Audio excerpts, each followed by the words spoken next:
Hey, welcome to Write More Light. My name is Sarah. I'm with the Midwest Writing Center, and this is our literary web series. Today, we're going to talk about, well, the topic for today is All Art is Created Equal. The way the format of the show goes is I will, on the days when it's just me, I will talk about a topic for a while, and then I will give updates on the Midwest Writing Center, and then we'll have a free write. Sometimes I will let you do that free write on your own. Sometimes I will set a 5-minute timer and do it right here with you. I didn't prepare with paper today, so I'm going to send you with that prompt. Okay, here we go. There's a lot of nonsense in our heads as artists that tells us that we aren't really writers or whatever if we don't have X pedigree. At the Writing Center, we are constantly saying, you've undoubtedly heard me say before, if you've ever seen me before, if you write, you're a writer. But it's not like I, at least, am foreign to this insecurity or imposter syndrome or whatever it is. Especially, I used to live in, sorry, I did not turn notifications off. I used to live in Iowa City, and there's a lot of us like non-workshop folks in Iowa City who feel, I don't currently live in Iowa City, but being in Iowa City and not being in the workshop, it almost feels like you're not allowed to use the W word, which is not true. If you write, you're a writer. So this episode's going to be about that idea of like what makes an artist, but we're also going to talk about the art that society sort of looks down on because it's not arty enough. Like genre fiction, horror, sci-fi, romance, mystery, comics, street art, and the horrors you create when you shed hair in the shower and put it up on the wall. Don't let me know about that. I don't need to see that. Or pop music or synth music or anything created for children, especially teen girls. All of those things get sort of a sidestepped. They're not given the attention they deserve. They can all be really incredible works of art, but they're just not taken seriously for whatever reason by society. I think there are reasons for some of them. I don't think any of the reasons are good. I want to stop and say, I said all art is created equal. I don't want anyone to think for a second that this includes art that supports, glorifies, or encourages bigotry. Hate has no place in creation. Just full stop. I will never be endorsing that. When I say all art is created equal, I don't mean art that has anything nice to say about bigotry. Okay. The most important note here is that no matter what you're working on, no matter what your resume says, no art is better than yours by virtue of who made it. Sorry, no one's art is better than yours by virtue of who made it or because it fits into whatever box society is really into right now. No one's art is better than yours when it's made, period. No, it's not hard to see when we like go into museums and hear about the 100 artists who were undiscovered until they died. While their work is hung alongside the work of someone who had a patron footing the bill for their entire career. We can see really easily with that sort of thing that like some people's art wasn't hot when they made it, and they were really underappreciated because they weren't famous at the time. They weren't doing the style of the time, and it ended up being really innovative and really impactful on the larger culture. And it is really crappy that those people didn't get to see their success play out in real time. But I think that it is nice for us to be able to look at that and be like, okay, like this is still incredible work, even though it wasn't seen that way at the time. And it's also true that like I guess I think it's less often now that artists have patrons, but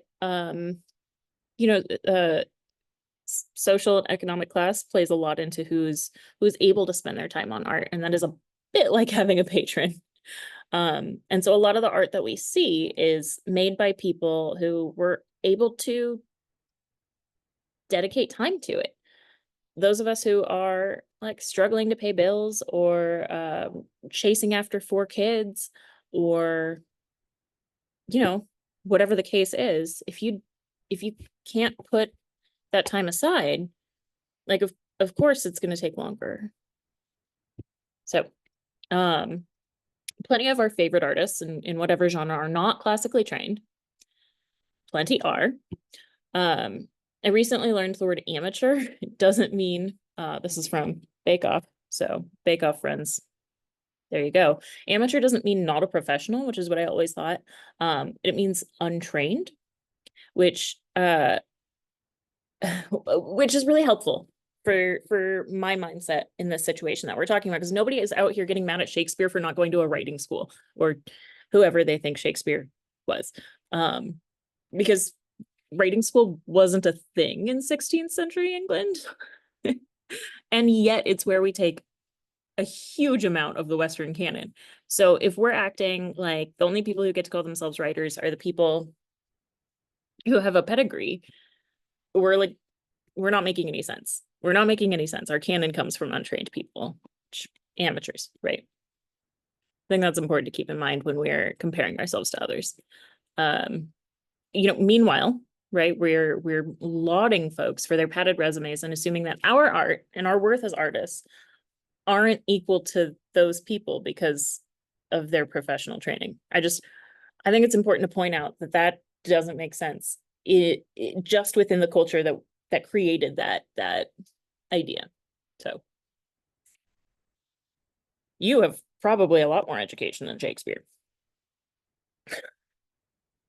But here's the little glitch there. All art is created equal. That's the thesis today. If the art is made in good faith, if it's made because the creator wanted to make it or had to make it, was compelled to make it, it has inherent value. Full stop. What makes some art sell better or read better or feel bigger or whatever it is what we as artists do with it once we create it. I am sure there are ruffles about to be feathered. Wait, there are feathers about to be ruffled. Because this is difficult, this next bit. It's hard enough to have, a discipline that we stick to, or a schedule, or a creating day. These are all words I'm saying. It's hard enough to get the work out. And the art has value by virtue of existing. It was made with feeling, with time, with effort.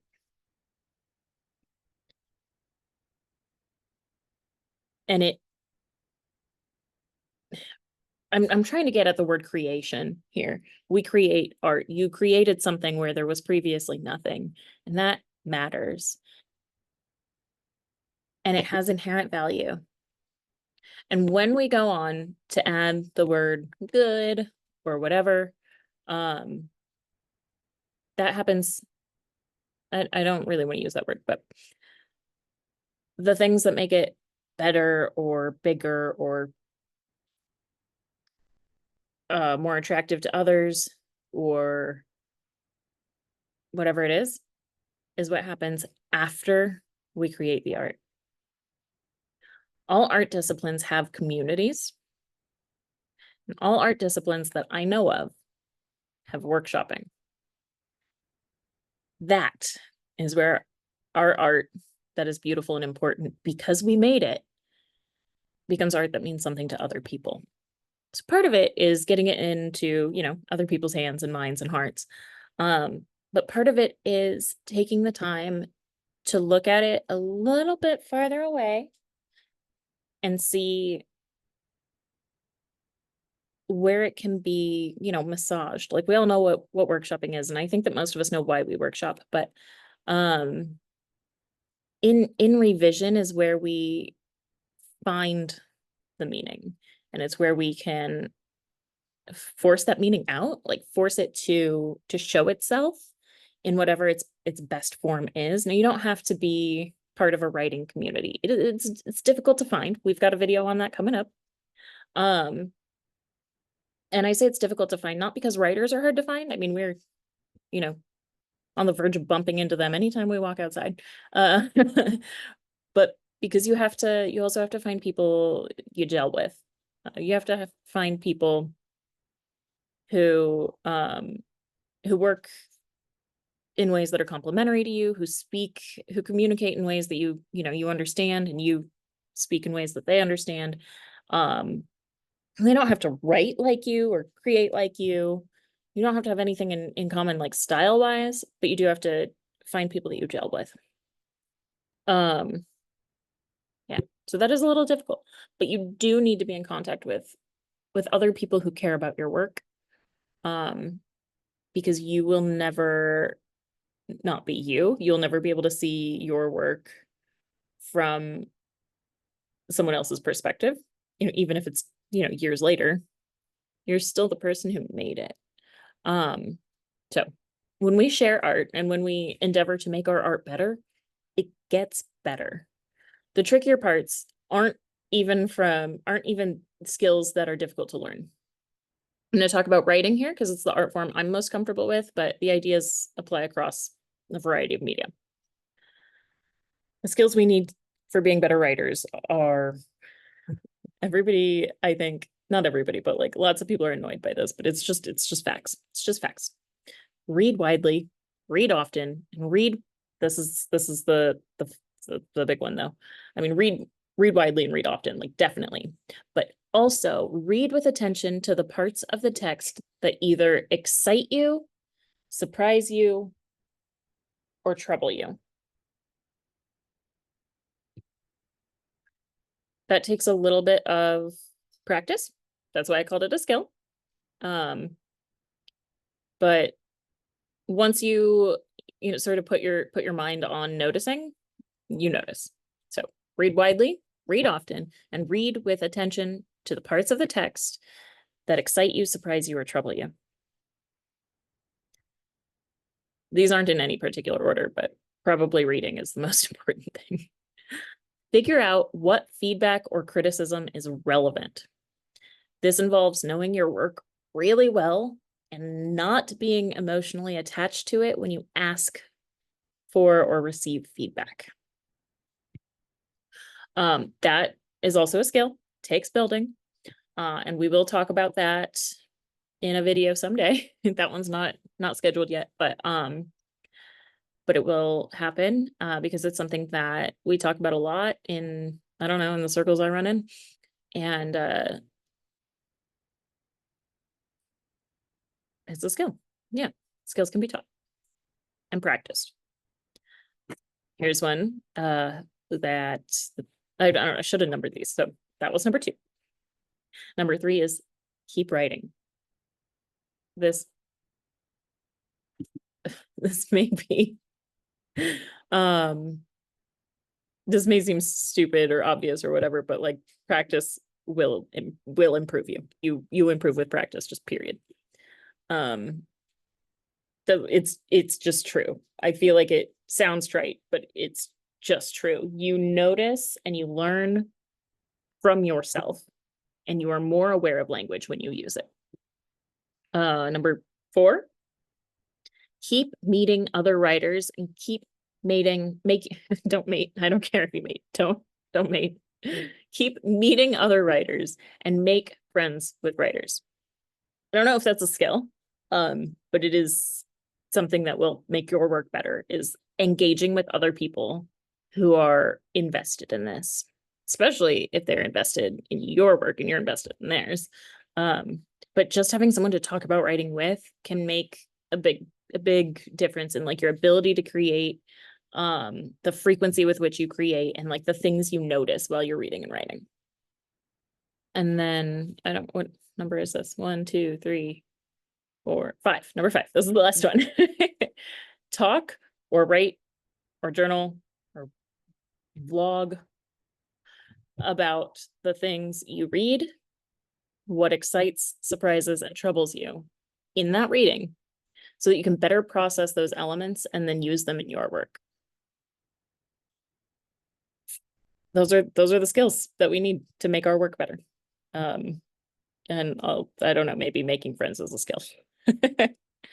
um your art has value inherently. If you want to see your art in the world, you want it to shine, you got to keep working on it.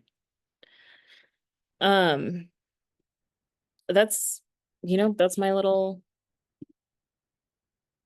spiel for the day. I didn't bring my calendar over here, so we're gonna just do some kind of like fly by night updates from the Midwest Writing Center.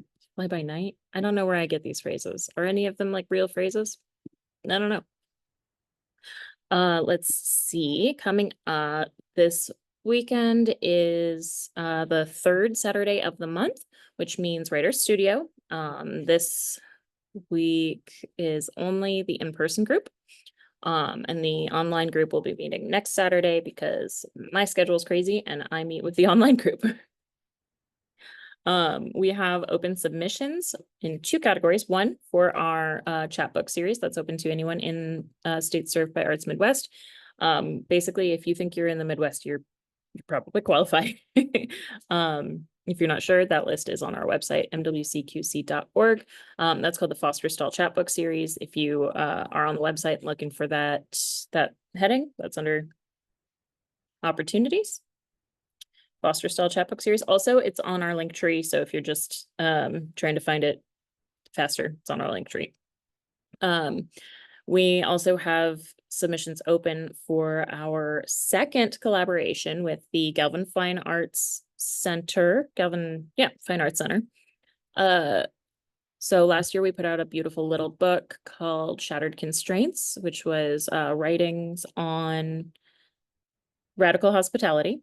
And that was a collaboration with Galvin Fine Arts Center at St. Ambrose University, and we're going to do it again.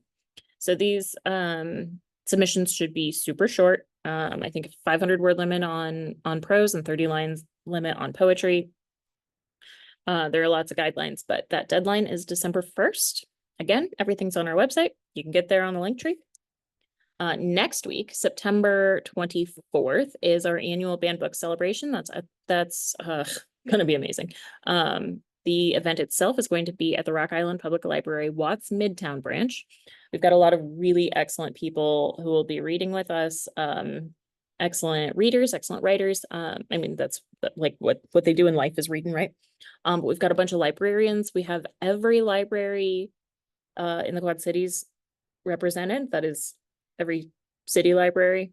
So if you have more than one branch to your library, I can't promise that one. And that's really, it's a wonderful night because it's really candid. People really care about this stuff. You learn a lot. You add stuff to your to read list. Like, it's probably our most low key event. Unless you come to a reading, nobody will know if you're there or not at a reading. But you should always be there because they're incredible. We've got a lot of readings lined up. So there's our segue. October 9th, I wonder if I have that behind me. That will take a long time to find out. So I'm not gonna look. October 9th is our next Spectra reading. The headliner is Elliot Sky Case, who is an MWC Press author from years ago, who has never been to the Quad Cities, who's on tour currently for their work.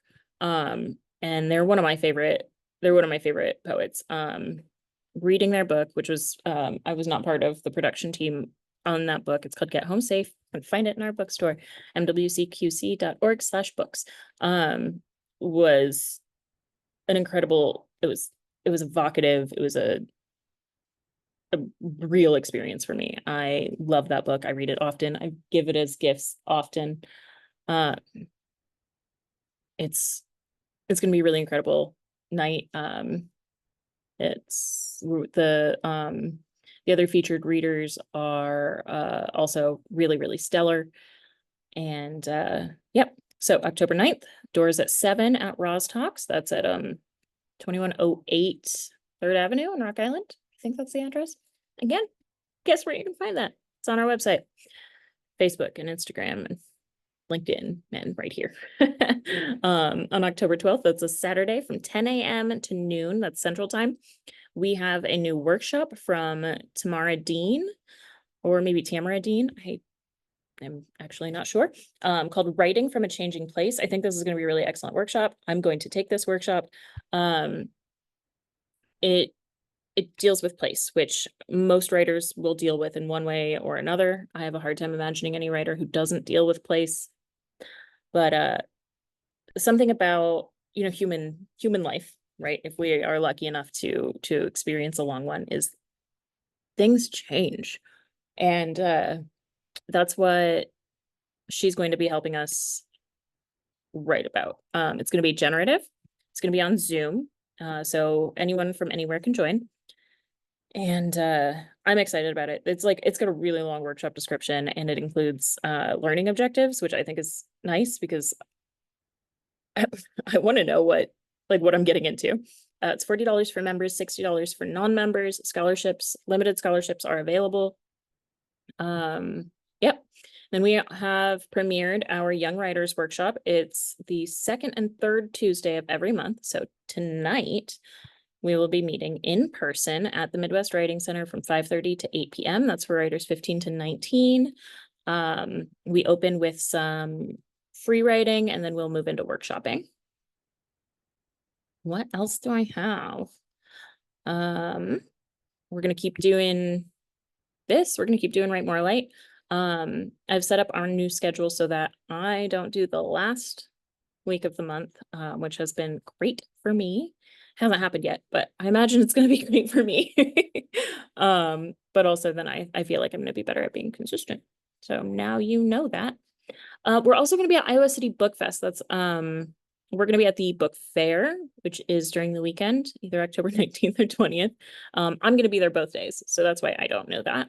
I'm going to be on a panel on writers outside of academia, the academy. So you'll hear more of me talk about what I talked about today. You should probably just be following us so that you know what else we're up to. Today's free write prompt is,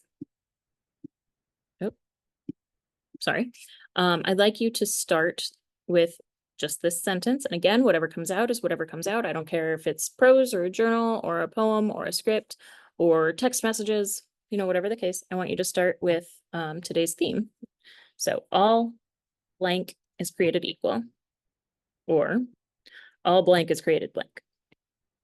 Give yourself 5-10 minutes on a timer. I don't have paper today, so I'm not going to do it with you. And please, as always, write more light into your life.